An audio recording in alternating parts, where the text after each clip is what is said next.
Welcome to Beards and Games with Aaron and Alan. I'm Alan Blunt. Oh, sorry, I was looking. I'm Aaron Gloney. I'm running the video and audio, and I literally just watched Alan freeze in place, and I'm like, and then I realized that was my cue to start talking. So the producer kicked in, like, "Oh God, what is going on? What's going on? What's happening? You need to talk to the other host. Get him on cue, please." Okay. Oh, my computer's finally working with me, so I'm like, did something just happen? Yep. You want to go again, or you want? Oh no, we're good. We'll leave that in. It's funny. Okay, we'll leave that in. Fantastic. Okay. Well, we decided that we're going to talk about some of my favorite things concerning role-playing games. I'll go ahead and let Aaron explain his background and what he's going to be doing, and I'm going to sip some water while he's doing it. Hello, everyone. My name is Aaron Gloney. I guess you shouldn't say the host of 63rd Legion Gaming over here on YouTube. I do a lot of Dungeons and Dragons videos, mostly character builds, but that means I've had to read the player's handbook and Dungeon Master Guide enough times that I basically have them memorized. I've been playing tabletop games since I was, let's just say I'm in the double digits for that, and I can't even calculate the number right now. But I've been playing since I was a kid, Warhammer 40K. Didn't get into Dungeons and Dragons until much later on because, unfortunately, my dad believed in the Satanic Panic. But yet he let me play Warhammer 40K. I am also what you guess you can call a games generalist. I love games of all types, card games, board games, war games, role-playing games. So I love learning about games. I love teaching about games. And that's kind of why I'm here on this, is I want to learn about more games and I want to talk about more games. Okay. Well, my name is Alan Blunt, and I've been involved in role-playing games since 1983. So let's go back. Of course, we started with Dungeons and Dragons, second edition, way back in the day. Also, other games that were out at that time were Traveler, as well as Warhammer Fantasy Roleplay. Did not get involved in miniature games until the late 90s. Now, let me not lie about that. Battletech was up in there at that particular time. And one of the amazing things is that Battletech has had very few changes to its mechanics. The only thing they've done now is express what points costs are now, and they've now come up with their faster system, the Battletech Alpha Strike. In the 90s, I used to work for a games miniature company. You might have heard of it. It's called Games Workshop. At that particular time, I started in the casting room. Then I moved over to hobby promotions, in which I started going to conventions. I was part of the team that brought the first Warhammer 40K / fantasy tournament event in the United States. I was with that company for about 13 years. I now do IT work, but after I left that company, for another 13 years, I ran the first 40K tournament in Columbus, Ohio, the first official 40K tournament called Bolt Guns Battles. One of the greatest things that I found in going to conventions and running these games is the diverse amount of eclectic people who like the same thing I like. That's how I met Mr. Galoni. That's how I met his wife. That's how I met the majority of all my friends in this particular niche hobby. I'd say niche hobby, including all games, war games, role-playing games, card games. As long as it has a fun fantasy element to it and it brings together people, I've been in there trying to do things. What I'm going to be talking about, I'm going to be doing most of my focus on a game I've come to love called Savage Worlds Adventure Edition.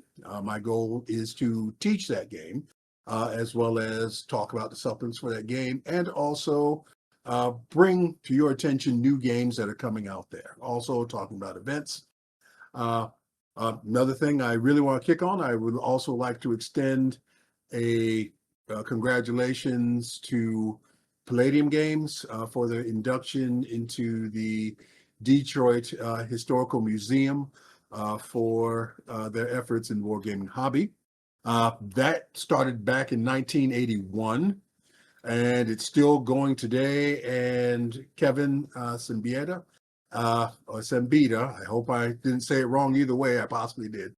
Uh, I he's been the same person from day one to today, and you'll find that that there is sincerity in a head, and he's one of those people who will give you feedback.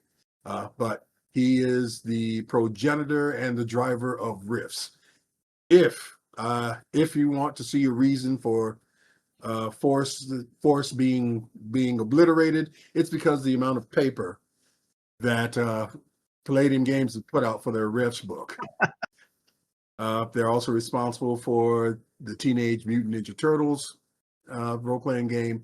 Also, they have other supplements going off Rifts. They were also responsible for Robotech, the role-playing game. But later on, I'm going to be doing a review on Rifts, and we'll get deeper into that. But I wanted to say once again, thank you, Palladium Games, for sticking with it, keeping the magic going, and introducing new people into something that you created over 40 years ago. 45, I think it's 45 years at this point. Way to go, man. No one has that staying power without changing hands, and you did Oh it. yeah. Oh yeah, I was about to say definitely. Wizards of the Coast owns all the stuff from TSR back in the day, which technically now Hasbro owns Wizards of the Coast, so it's constantly changed hands. Yep. Yeah. But Kevin's something kept it rolling. oh yeah. Something you said actually is a good segue into our first topic, and that is the eclectic people you meet in this game. And that's why I really love all the games I play. It's because of how many people, like my D&D group right now.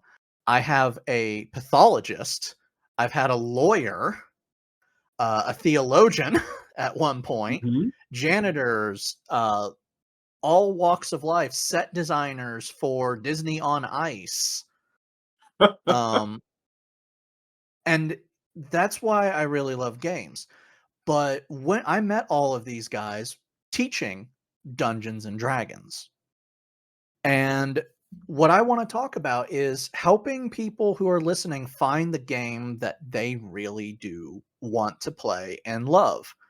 Because the one thing you and I share, Alan, is a strong belief that there is no such thing as the perfect game or the best game out there. I know for a fact, I I have had so many conversations with people going, "Oh yeah, Dungeons and Dragons is the best. Warhammer 40K is the best." No, none of them are the best. They're the best for the people. And I want to talk about like advice that we can give and also like talk about all the different things out there. Because I mean, if we're talking about role play games, we got Dungeons and Dragons, we got Pathfinder, we got Rifts, we got Savage Worlds, and those are, I would call, the blanket role play games. We get into more in depth and focused ones with what is it? Faith and Glory for Warhammer 40K, Bunkers and Badasses for the Borderlands series. We got 3 different Fallout RPGs. I There thought was a Lord of the Rings Modifius RPG at has. one point. Huh? Does Modifius have control of all of those, or there's more than Yes. Modifius? They're Okay. all Modifius. It's Okay. just each one is set up for a different niche of the Fallout community. And I'll get to that at some point too. But there are so many games out there that as long as you know what you want to do, you can find those games. And then, of course, there's actually getting into those games. Now, for a piece of advice I would give, to anyone starting, especially when I was teaching Dungeons and Dragons. I looked at them and I'm like, okay, so what kind of game are you wanting to play? Like, what theme? Do you want to do something that's high fantasy, epic fantasy, dark fantasy? And yeah, those are all different styles. For instance, almost all of my D&D games, and I'm going to reveal something that's probably going to get me a lot of hate. I don't like fantasy. I don't like high fantasy. I am not a Lord of the Rings fan. The look on Alan's face. But yeah, but all my D&D games are arcane punk. So it's a fantasy setting, but they've discovered ways of harnessing energy. So now magic is so much easier and it's combining technology. Mm. Like in one game, I explained how my world has steam engines and it's not a normal steam engine, it's a magical steam engine. And I explained how that works because I'm crazy and like to do those details. But if you put me in a high fantasy game, I'm not going to have really much fun. You put me in a dark fantasy game or a grim dark game, I'm gonna enjoy it. So there's always these games out there for you that you might enjoy. Maybe you want horror. Check out Call of Cthulhu. Maybe you want more cutesy stuff. Well, there is a My Little Pony, which not going to talk about that. If I talk about that, There are my my people. There are yeah, people who want that. yes, and they're There in are the people other who want room, and I don't want them to remember it exists. that. But heck, one of my favorite RPGs. I got to be careful because Alan's someone who has almost died playing a game of Cards Against Humanity. I can't make him laugh too much. That'll be explained a whole lot later. Uh, Much later, much later. much later. But one of my favorite games of all time, which actually is a good example of how to do different types of games. It is a game that is both a role play game that you can make role play heavy. It's a game that requires board game like rules and whatnot, so it can be played like a board game. And no matter how you do it, it changes each time. And that is Jim Henson's The Labyrinth adventure game by River Horse Games. It is one of the most it has such a blank slate on it that it can be a standalone game or you can add it to other games. And it's just so much fun to play by itself, but you throw it into D&D, it's fun. You throw it into Pathfinder, it's fun. Please, for the love of God, don't ever throw it into a Call of Cthulhu game. I don't want to know what happens when Jareth meets Cthulhu. That Jim Henson feel just goes right out the window. Yeah. Anyway. But when going into tabletop games, ask yourself, what type of game are you looking for? Do you want to do an RPG, but you're not really into the whole, like, I am going to do a character and I may have a voice and I'll have a backstory? Well, make that known to the group you want to join. I've had it too many times where people who don't know how to do a character. They really want to do a character, but they don't really know how to do it. And I've, of course, catered to that, going, you don't have to follow these guys. It's okay. They want to try and join, and it's because they feel, pressure to join a role play heavy game. But you know what? There are games out there, not just systems, but the actual tables themselves that don't want to focus on role play. They want to do the good old dungeon crawl. And there are older editions of Dungeons and Dragons that is very much dungeon crawl centered. So ask yourself, what do you want to get into? You also have, do you want to do theater of the mind tables where everything is imaginative, or do you want to do miniaturized games? I've done both. I'm a huge miniature war gamer, as directly behind me is my wall of shame. All my the Stampa is actually 50% done. I need to finish that. How And long I has it have been all 50%? of the Stampa right there. Yeah, how long has it It, been 50% done? let's not talk about that. Ah, he's a true gamer. He's a true What? gamer. Yeah. True gamer. I have I've all got these all these 3D print. armies. 25% of them are done. True gamer. But I'm heavy into 3D printing. I just actually picked up a brand new 3D printer that needs set up on my Mencare table. Not resin though, Nice. microfilament. That's for other things. But so I've done both, and I really enjoy both. But yet again, what do you want to do? Do you need something on the table? Do you need to see something on the table? These are all questions you should be asking. And don't be afraid to go, I prefer this, but you know what? I'm going to give this a try anyway. Always be open to trying new games. Um, for instance, I play Warhammer 40K. Is it my favorite war game? No, it's not. But I still love it. The only reason why I don't play my favorite one is because no one else wants to play it. You're going to get that too. Don't worry about that. All right. But that's really you really do need to question what you want to do and what are you wanting to play.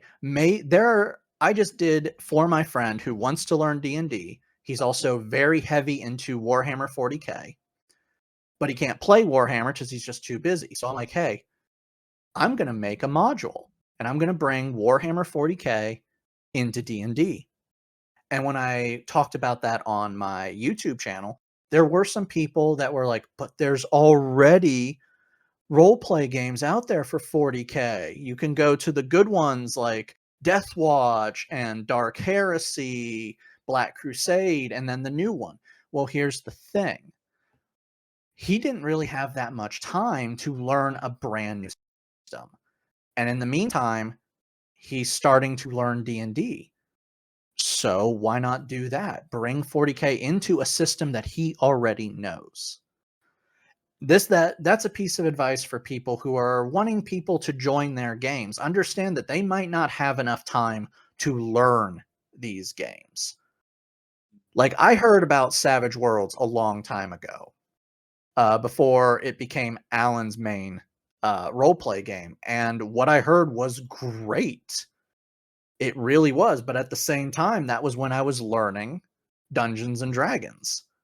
I didn't have enough time, and at that point, there was no one around me to teach me Savage Worlds, but there were people to teach me D&D.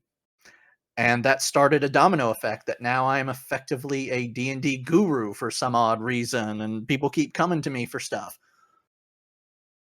But understand that, you're going to learn a new system, or people won't have time to learn a new system. There's so much to this of understanding what you want and what the game is.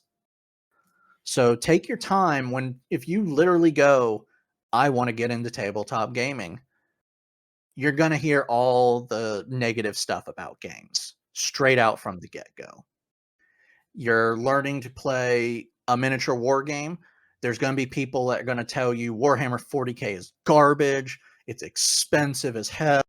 You'll never get to play. You need to play this game over here because it's cheaper. I always hear War Machine. But here's the thing. If you actually look at it, War Machine is not actually that much cheaper. It can be an expensive hobby, and you don't have to go giant forces for 40K. When I started playing D&D, I started hearing everyone go, "Oh, D&D 5th edition is garbage. It's just all about role playing. There's no fun in it, blah blah blah. What you want to play is you want to play Pathfinder." There's too much role play in the role playing game. Oh my God. I, Yeah, I'm, I'm so when they told me sorry. that, I'm like, I will say this: the guy, he's an older man. He's been playing 3.5 since it came out. Refused to play 4th edition, which he's Oh, not in the minority with that. But he literally looked at me. He's like, "It's too much role play. How is it any fun?" Like, TTRPG, tabletop role Playing game. Yeah, play game. you're confusing me, bud. Okay. You're Yeah. confusing me. I'm Mhm. confused. Yeah, you Ah, will the thing is, you'll always hear that with games, with people going, "You gotta play my game, not that game." The arguments they are giving could actually be put towards their game as well. So, enjoy the game itself. Go into the sections, look at what people are doing with miniatures or the games itself, regardless of what it is. Like, even card games. I play card games. And I've heard the exact same thing. Yu-Gi-Oh is garbage. Pokemon is garbage. Magic the Gathering is it. VTES is this big boring game. No, VTES is a very interesting game. Magic is a very interesting game. mhm. Go in with an open mind and just see what people are doing, because you might not enjoy what they're doing with the base set of rules, but maybe you'll enjoy something over here. I mean, hell, speaking of base set of games, they just made the huge announcement in 40K. You're going to be able to customize characters now and create your own character for your game, and it has all these in-depth rules. Already there are people complaining about that, and I'm kind of wondering, do they actually play Warhammer 40K? Because the people I hear complain about D&D don't play D&D. They don't even have never even touched a D&D book. Yes, the So, advocates don't. The advocates don't not participate in the problem. So, yes. I remember I decided to watch this one YouTube, and he was complaining about Critical Role, and he was complaining about 5th edition D&D. That's all it was. And that's his whole channel, was just complaining about 5th edition D&D and then complaining about Critical Role. But in this video, all of a sudden he goes, "I'm going to be honest, I've never watched a single episode of Critical Role, and I haven't actually played D&D since 2nd edition." I'm like, I just watched 20 minutes listening to your opinion, and now you tell me that you don't have any actual understanding of the things you're complaining about? well, haters are gonna hate. That's gonna Exactly. haters are gonna hate. Haters love hating. That's all they know how to Yeah. do. And that's actually the haters are the biggest problem with Yeah. people joining games, because they're feeding the brand new people all of this stuff about why their system is great or that system over there is terrible. Don't listen. Talk to the actual games that's going on, learn about them. If you want to join a D&D or any RPG group, ask them what they're kind of all about. Like, is this heavy role play? Is there a lot of puzzles? You might not like puzzles. Some people don't. Some people want this, they want that. So talk to the people at the table and learn about the game. Even if you're not ready to learn the rules, learn about their game. And always think about what you want. I know I'm just circling because it is such a simple answer, but Uh, as I said, when I was teaching D&D as part of an open group, I had to deal with that um, method, that way of thinking with these people. And they just listen to all these things. They're like, "Oh, well, I went on YouTube and they said that Critical Role is ruining Dungeons and Dragons." I'm like, how's that possible? "No." Yeah. How's that possible? Or I'd hear, "Well, aren't you supposed to be doing this in Dungeons and Dragons?" I'm like, Do you want to do that?" "Well, yeah, I kind of do." Like, What, okay. having fun? Yeah. That's what it Well, a comes lot down of people, they were like, "Yeah, I want epic battles and all that." Hey, there's tables for that. But and if you're a game master or a game runner, whatever terminology you would like, or the fact that we are going to call you, because some people we will never call a game master. many horror stories in that aspect from both me and Alan. Could be an entire 3-part episode. Um, don't Experiences. trash talk what you don't know. PTSD. Okay.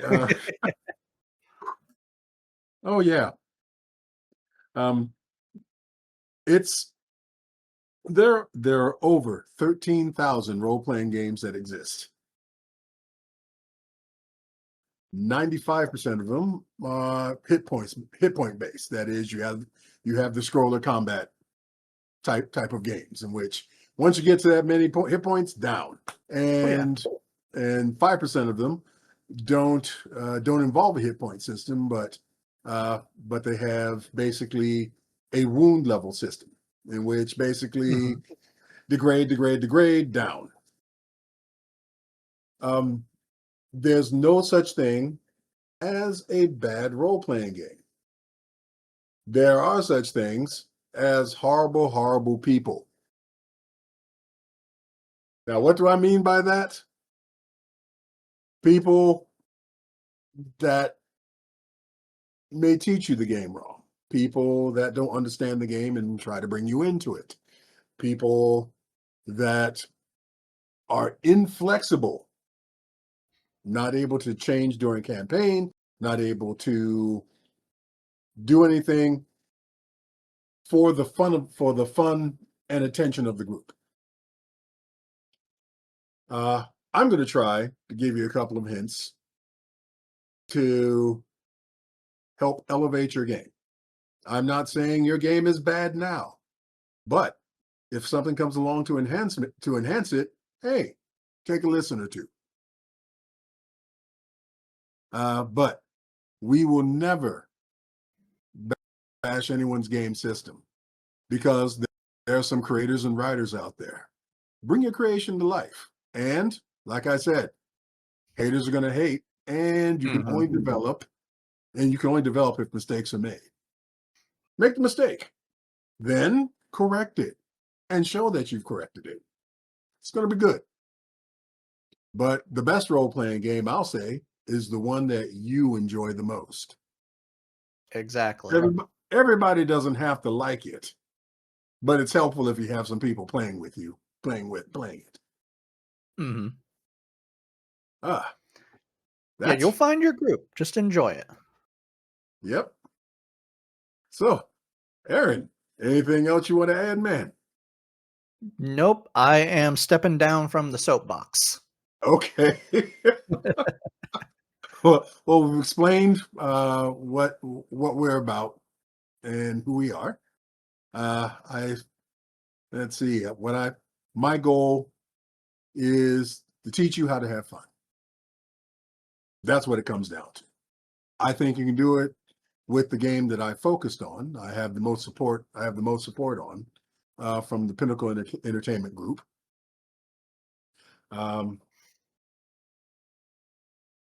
So what portion do we want to go to now? Why don't we go to your portion? Okay. So this is my portion called Let's Get Savage. I'm going to teach you about the Savage Worlds Adventure Edition. So the first thing I'm going to do tonight is that I'm going to go over the basic mechanics of the game.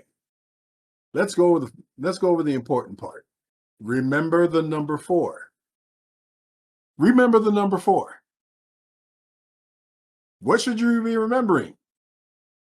The number 4. There we go. So 4. 4 is going to be very important to this game because that is the base difficulty that you normally have to get over to perform a skill in this game system. Let's go over dice and acing. Okay, you're going to need the 5 basic dice: a D4, a D6, a D8, a D10, and a D12. Now, if you need to make your basic skill roll, and your skill is a D4, what do you need to roll to make your skill roll? I'm going to say the 4. Look at that. Look at that. So let's go ahead and give some other rules for the dice here.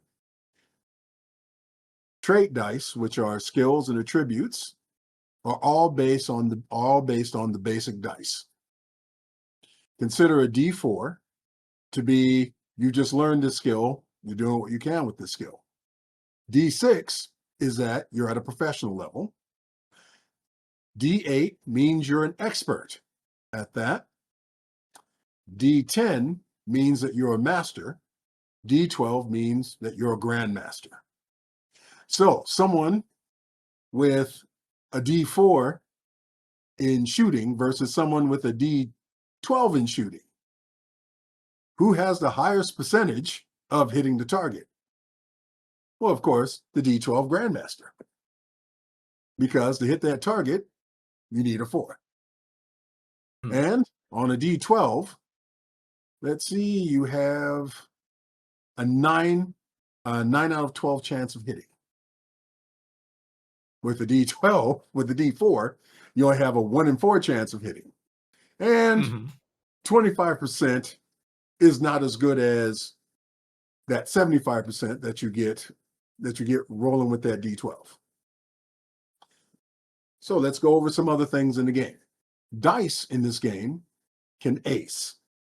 And what I mean by ace is that if you roll a die and you get the highest amount you can on that die, you will keep your previous roll. So let's say you rolled a 6 on a D6, you keep that 6 and you roll that die again. Get another 6, you roll that die again. You're acing. You're doing great. And Eric, can you guess what you do if you roll a D6 on a die after you've done it twice? I don't know. Maybe generate something? Nope, you're going to roll another D6 and add it to it till you stop rolling 6s. I was about to say that sounds like I use that for my firearms rule in D&D. Okay, but it happens with the D12, it happens with the D10, happens with the D4 even. So we've explained the mechanics of the dice, what their skill levels, what they represent in skill levels, and how ace works and what acing is.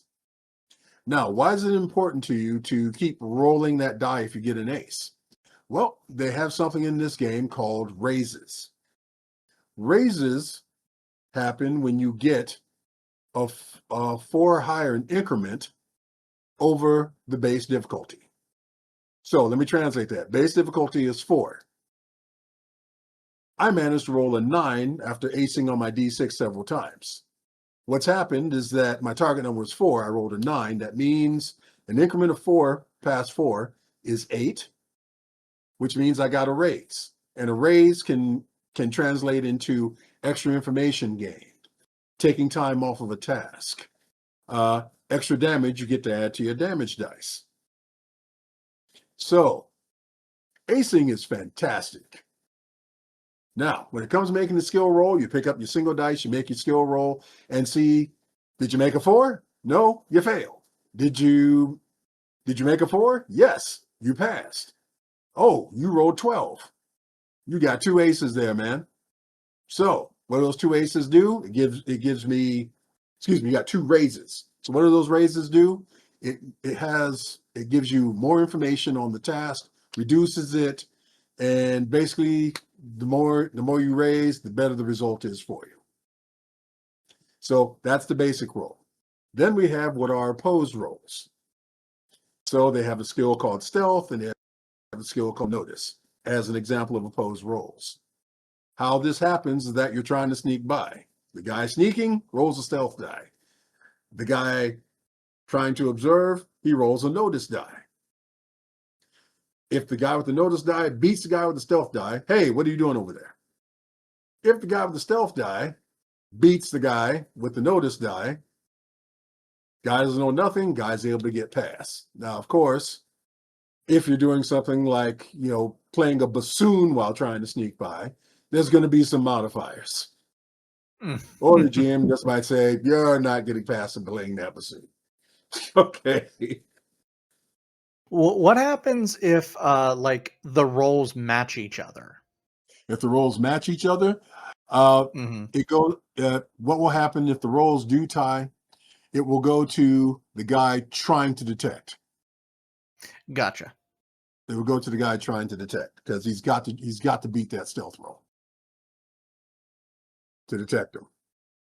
Okay, so that's basic die mechanics in the game.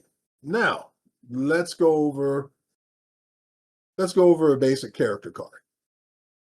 So at this time, hopefully, there's a copy of a character card appearing somewhere on the screen. Well, it's So saved here's on my computer, so it should be added. okay. So the anatomy of a character card, it's split into 4 sections. These character cards are available from Pinnacle Entertainment Games for Savage Worlds Adventure Edition. This is part of the fantasy line.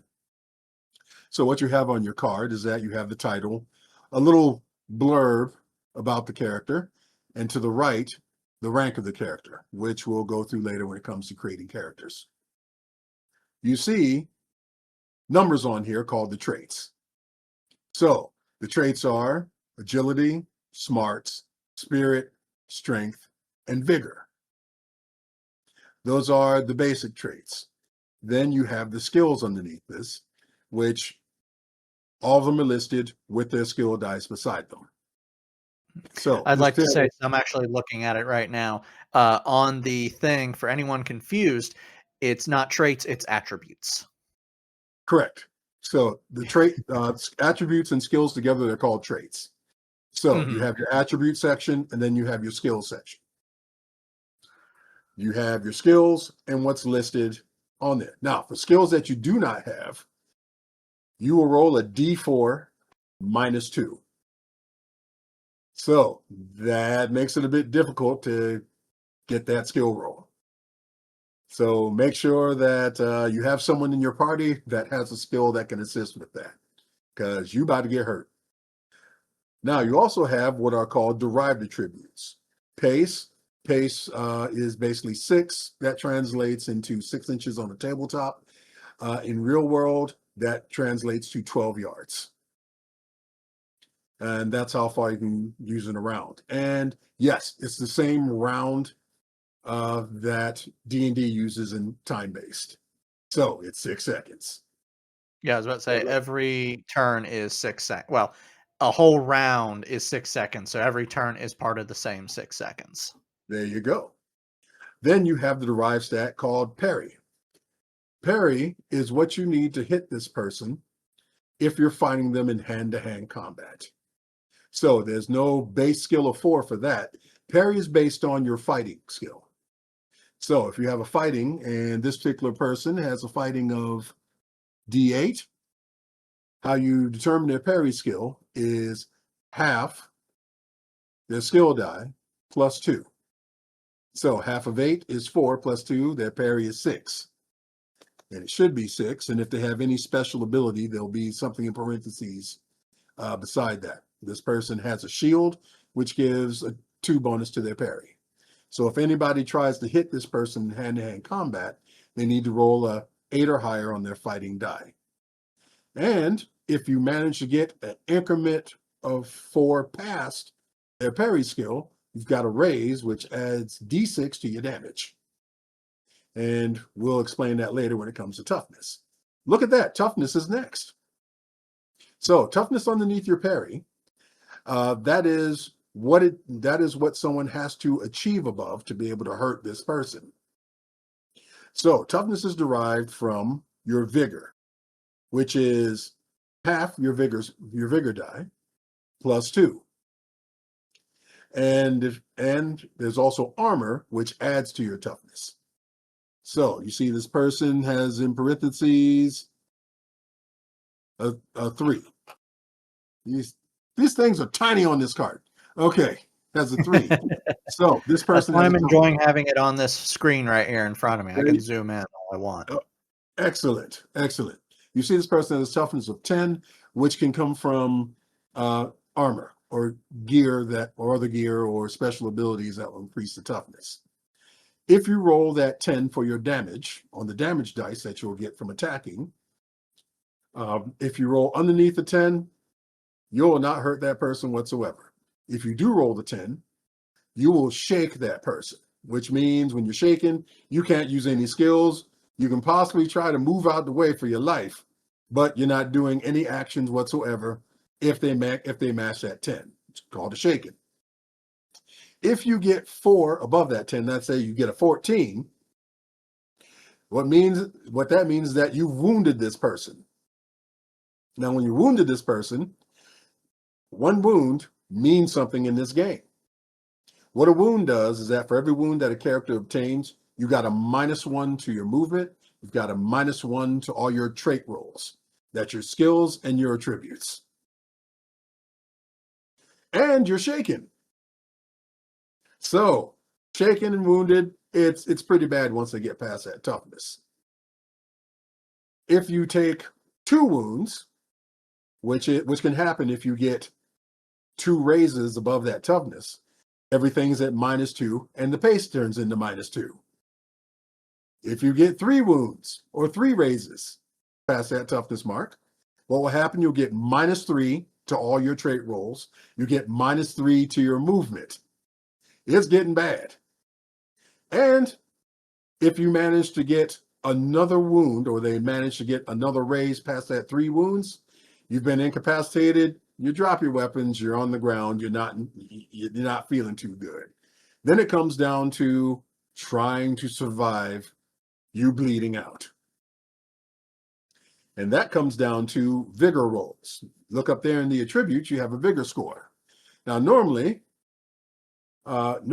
you can use something called a Benny to try to soak your wounds. What you do is you make your basic vigor roll, and you try to get past the damage, you try to get increments of 4 on your vigor roll. So if you roll a 4 better on your vigor roll, you stopped 1 wound. You roll an 8, you stop 2, you roll a 12, you have stopped 3 wounds. Now remember, if you've been previously wounded, you're at minuses to that. So it just gets harder the more you get wounded. We're gonna get back to what can you do when you're in this situation. We're gonna go to the other side of the card now, because I've just explained the traits, I've just explained the attributes and how the attributes work. We go I'd to just the like back. to say, by some weird coincidence, I accidentally moved the screen to the other card as you said that. I'm like, that was by accident, but okay. We'll say you meant to do that. Okay. Here you have on the back of the character card, the ancestry. This is a human, and humans have a special ability called adaptable. Humans are the only ancestry in the game. We used to call them race back in the day when it was being used properly. Uh, but the ancestry, what adaptability means is that any human, since they're flexible, is able to choose any special ability called an edge with their starting character at no cost. You would call edges in some other game a feat, but we're going to get to the edges later. Then you have hindrances. This is what fleshes out your character. As you can see, this person has arcane sensitivity, and it gives you an explanation for that. It also has a death wish. This person also has a major vow. These are all character expressing items. Hindrances are. Your GM will reward you for playing up your hindrances. You'll even get more reward if you do it if it impedes your party's goals. You're not trying to be this. This is where role playing can come in for you. But if you don't feel like playing those hindrances, I'm pretty sure a good GM will let it slide and possibly help you pick out some new ones if you don't like these ones that you end up with. Then you have edges, which is basically the feats in this game. And you see the edges: brawny, size, and toughness are +1. So this is the big girl here. Okay, this is an Amazonian person. Take the hit, You get a free roll. You get a free reroll on soak rolls. Soak rolls are what you make when you spend the Benny to stop that wound from coming in. Iron Jaw, +2 to soak and vigor rolls. This is the tough person here. Nerves of Steel, you ignore 1 point of wound penalties. Very effective for a fighter. And Provoke, once per turn, when you use Taunt for a test and get a raise, you may provoke the foe. And provoking someone can cause them to basically get bonuses to basically hit them. You can make them go for you and ignore the person they were attacking. So you see, you got some good combat-oriented edges here. This person is basically a tank in this game. They do say that she is a warrior. Okay, and last is gear. You have a longsword. So remember I said damage dice? Mhm. So your longsword does damage of your strength plus a d8. So this person has a strength of tiny cards again. Sorry. Has a strength of d6. So this person does d6 plus d8 when they roll to hit somebody. Guess what? You can ace on these dice also. So if you ace with the roll, that is, you roll the 8 and you roll the 6 on both the d8 and the d6, you get to keep rolling and adding to that total damage. And now you can see how this can start escalating versus a person's toughness. You also see something called AP1. AP1, you know those parentheses beside the toughness? You get to subtract 1 from that toughness up to the amount of parentheses that's in there if you have an AP that matches those parentheses. So versus this longsword, that toughness 10 will be considered toughness 9. The more AP you have, the more damage it does. Next gear piece, strength, dagger. So dagger has the same capability of damage as any other lever that you use to hurt somebody with. But you see that the dagger has a range. You can also throw it. When you throw a dagger, you'd be using your athletics skill to be able to hit. And you don't go versus anybody's parry when you're throwing or shooting stuff at them. You have to go versus a base difficulty. And you see the range 3 is short, no difficulty. So a 4 to hit. You see range 6, medium, which means there's a difficulty of it. You need a 6 to hit. And you see range 12, long, in which you will need an 8 to hit. But if you roll that 4, you hit at the short range. If you roll an 8, it's a raise, and you get to add an extra d6. Also, if you ever roll like I said, a raise when it comes to hitting somebody, it's an extra d6 to your damage. It doesn't go above that 1d6 you get to add. And that d6 can also ace. So we see how weapons are happening here. It also gives a couple of things about the dagger. You have a light crossbow, which uses your shooting skill, which has fixed damage in the range there, and even a higher AP and a rate of fire. You also have armor and helmet, +3 to your toughness, which is expressed in that 10. That's where the 3 in parentheses come by. You have a medium shield, which is +2 to your parry. So if you saw that the parry was 8, that now explains where the parentheses are coming from for that. Your shield also gives you a -2 cover bonus. That's a penalty to somebody throwing or shooting anything at this particular person. You have a mercenaries pack that comes with all the fun stuff that a mercenary needs on their back to travel with. You also come with 20 bolts for your crossbow, a potion of haste, ignore 2 points of multi-actions, penalties for 5 rounds, a potion of environmental protection. Explain those later when it comes to magic and all of that. Now, we're going to go over combat later, but the basic skills, you can perform 3 actions in a turn. You do 1 action, no minuses. You do 2 action, you got a -2 to each action. do 3 actions, you have a -4 to each action. And these are to your skill rolls. These are also these are basically all your skill rolls since you need your skills to do actions. But also remember, if you don't have the skill, you're at D4 -2. So if you do not pick up the fighting skill and you're trying to hit somebody with a stick, you're at D4 -2 to hit that person. And if they have high enough parry, I hope you ace. Because even if you ace, you hope you roll well because there's going to be a -2 to it. Now, what separates a character like this from a hero? A hero gets what is called a wild die. What a wild die does for you is that it gives you a d6 to add to either your not to add, excuse me, to roll in addition to your skill die or your attribute die. You roll the dice and you pick the highest. So if you have a d4 in something and you're playing a character, you get to roll a d6 and you choose the highest. That wild die can ace also. So heroes have that extra edge to them. There's also what are called bennies that your hero gets. Your hero gets 3 bennies. Bennies can be used to 1, re-roll your dice. Or you can use your bennies to soak damage.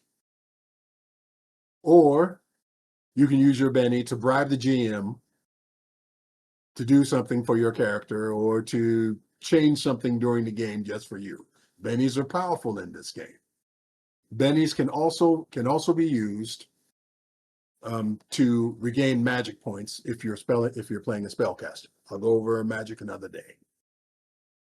But that's the basic anatomy of a character. If you got any questions, please throw them forward. Or Aaron can ask me a question now.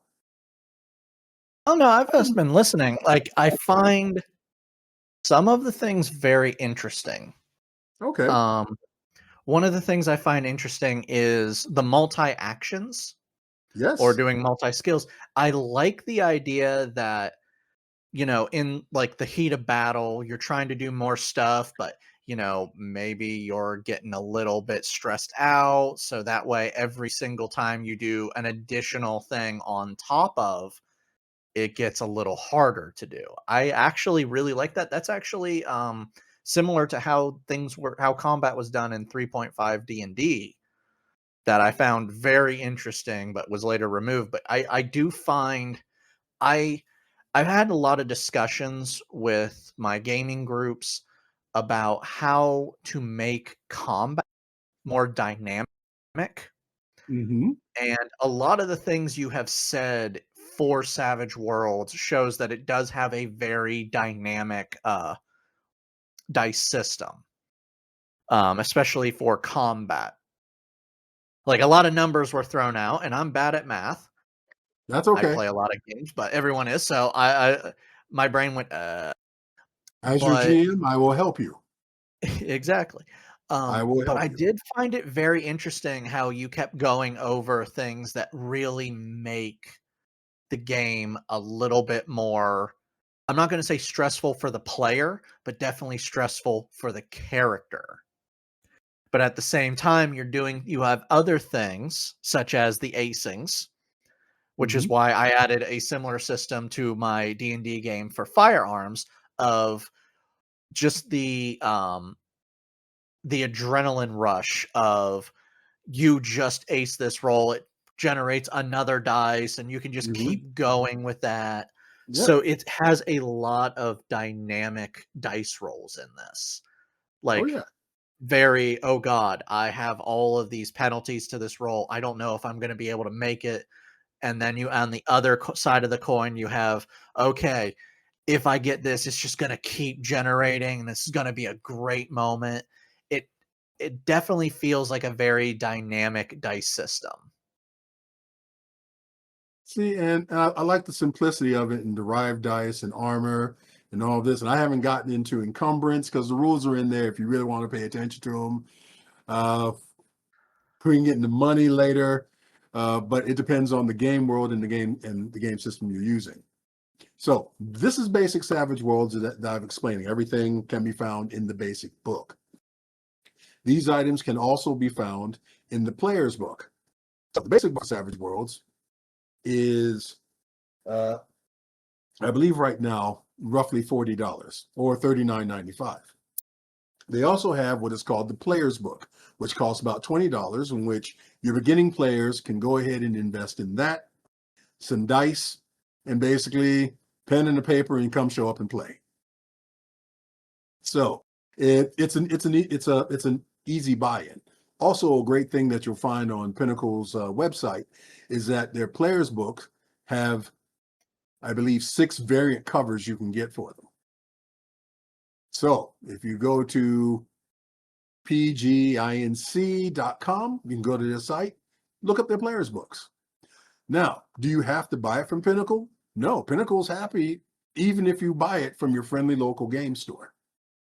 And I will always push friendly local game stores because, believe me, when you support them, they're going to support you 100%.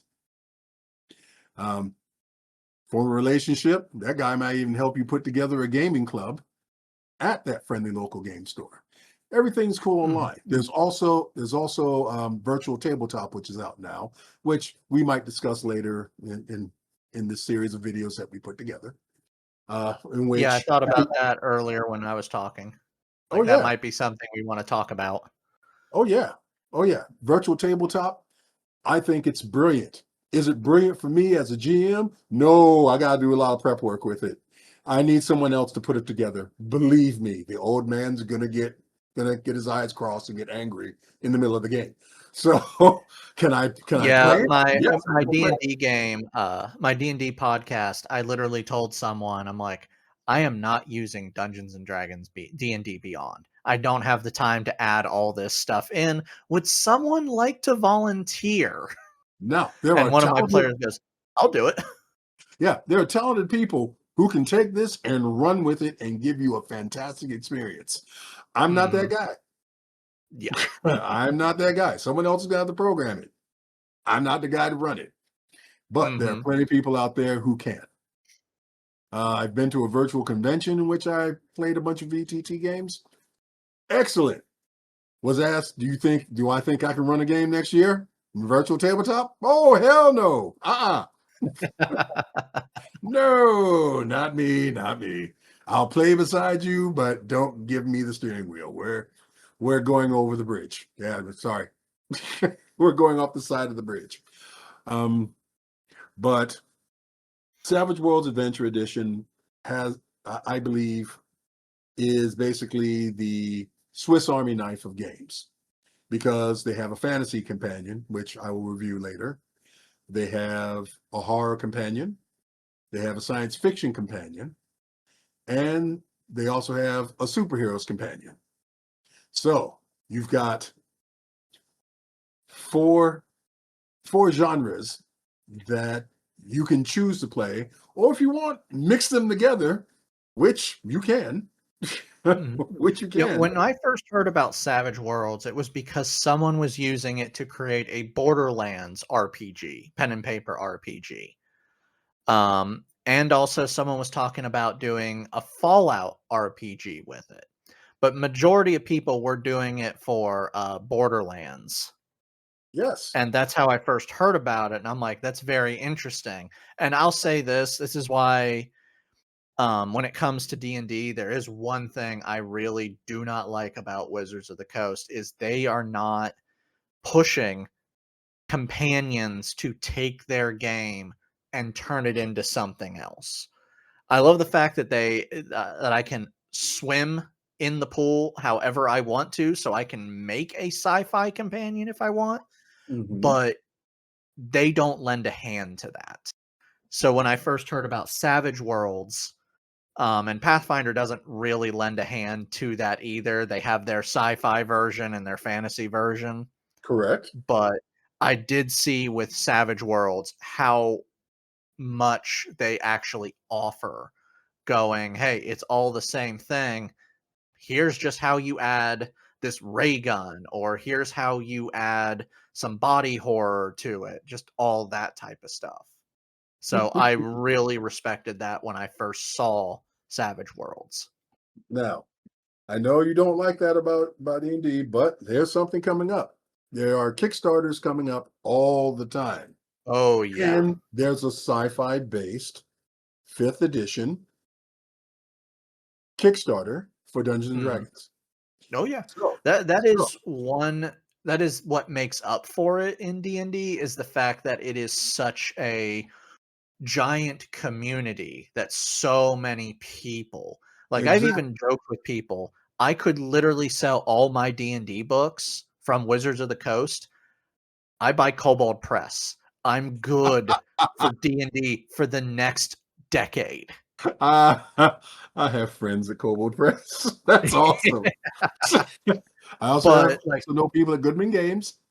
yep. Remember, there's I 13,000 role-playing games out there. Over. Okay. Yeah, I'm waiting for my sci-fi arcane punk Mages War Kickstarter to come in. I've already got the PDF of the rule book. The Nice. final rule book hasn't been printed out, but it is just freaking amazing. And it's Hmm. just yeah, I know the rules. That is why I do like D&D is because of how many people out there are making stuff for it. Right. Um, There's but no then shocking that just creativity. makes up for the fact that Wizards of the Coast really doesn't really put any effort into that aspect of the game, which I get it. From a financial aspect, you might just want to stick with the breadwinner and not change the formula for it at all. Well, the thing about this particular hobby is that you can be as creative as you want to be. And there are people out there that will help you enhance this. There are people out there uh, that will give you something new. They might even give you some of the same old, but in a different way. Uh, Yeah. Believe me, the table is open. Oh yeah. Table is open. Um, if you want us to discuss a particular game, hey, give us a Oh ring. yeah. But no, don't call me. Send me a message. Drop a comment in the video. Oh Give yeah. us a give us a hey, you guys need to look at this game or like I'm going to eventually talk about the Labyrinth game because of how much is in it. You could go, Mhm. "Hey, Alan or Aaron said something, and could you guys go more in depth into that? Like, what do you mean by this?" Or how I mentioned the fact that my games use my firearms rules is similar to the Ace rules in Savage World. Maybe you want to hear more about table rules that that we bring to our games, or maybe you want to discuss things about like that. There was a while ago when I was live streaming for 63rd Legion Gaming, but people were sending in homebrewed items and classes for me to discuss. Like, hey, talk about this, like, break it down. Like, do you think it's good? Do you think it's bad? And I did it live. Like, I remember one point, I'm like, I don't really understand this rule that you added here. I don't like it too much. And then down a couple rules, I'm like, oh, now that rule makes sense. Oh, my whole opinions changed completely on this. Like, we will, we want to discuss this giant hobby that we have. It's And it is, humongous. yeah, saying giant does not cover everything. uh, Go to Gen Con. You'll see a lot of stuff. Go to Gen Con, bring a stick, you're gonna need it. Yeah, yeah, yeah. You have to basically keep people away from you because personal space, it's a suggestion. But but before we close, I also want to bring up one of our friendly local gaming stores, Puma's Rest, located in Circleville, Ohio. Address 203 Lancaster Pike, 43113. That store is run by Mr. James Ritgers, close friend of mine. Um, I Believe me, when he told me he was thinking about opening a game store, I was like, oh my God, this poor man's going to have to chase cats. And he named a game store after his cat. I don't know. I don't, I don't know if that was if that was a preview of what was going to happen when I said it was prophecy. But he just had his 1 year anniversary last week. I couldn't attend it because I still got to work so I can eat and live with a roof over my head. It's cold outside and I like food. And I've got a wife that I have to help take care of, so it's not going to help if she's angry. So I couldn't make it to the convention because I couldn't make it to the anniversary because the store is open. But they've been open for about a year. He's a gamer who thinks and supports other gamers. You can see when you go into a store, you've got the attitude with the staff. Give it a try. And also you can look up Puma's Rest online, and I got a discount code for you if you want to use it. The discount code in all capital letters is called First Online Purchase 10. I'll be dropping that in the description of the video. So if you haven't written it down, just go below this video and you will find the description. Yep. You'll find it in the description. First Online Purchase 10. It's 10% off of anything that you buy in the store for the first time online. It's got a good online setup. If you want to call and ask about things, I think I have the number here. Let's pull that up. Here we go. 740-497-4145. That's going to be down there also. Also, please hit a like. We can use tests. Also, we want feedback. So please give us feedback. We want to listen. We want to hear, and we want to see what we can make better for you. Yeah. Hit like on this. Follow us. Feed the monstrous algorithm creature that is called the YouTube. We'll also have likes us better. We'll also have at the end of this a word from our sponsor. This is going to be a tongue-in-cheek thing, so it's going to be a box opening. The voice that you hear on this is going to be very familiar, so please be kind or be unkind. Give us comments on that. All right, so I've gone over the basics for Savage Worlds. Next week, I'm going to bring forward Savage Worlds Fantasy Companion, and we're going to do a little bit of deep dive on it. And we might bring up something about 3D printing and local conventions that are happening. So we're going to try to get to you about once a week if we can. Is that good with you, sir? Yeah, it's good with me.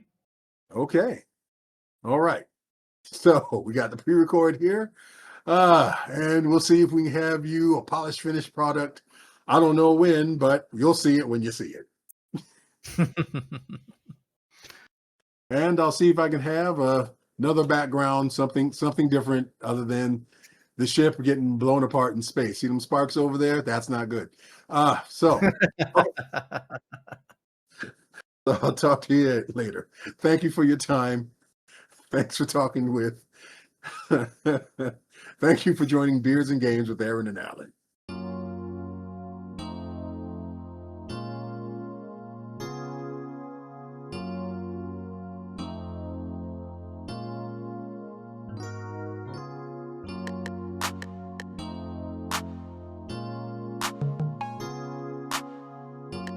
Well, my love, you're here and I'm here. Our love is red hot, baby, crimson red. Shall we begin?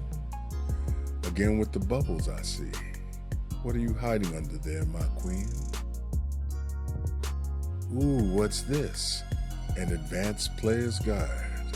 Oh, my sweet baby, we are most certainly going to be playing some advanced moves. And of course, I'm a pawn to the queen that is you, baby. Yes, I know I've used that line before, baby. But you also know how well it worked last time. And what's this? Looks like we have company. Well, baby, they're gonna have to wait because right now, it's just me and you. And this map might show me all the right places to touch you, baby. But you and I know it's best to do it just by feel. These may say handouts, my love, but for me, it's all about hands in, if you know what I mean, baby. And here we are, the Crimson Treasure Box. Ooh, and it's only book one. Your love is already bringing me to the edge, baby. And we've got 5 more books to go.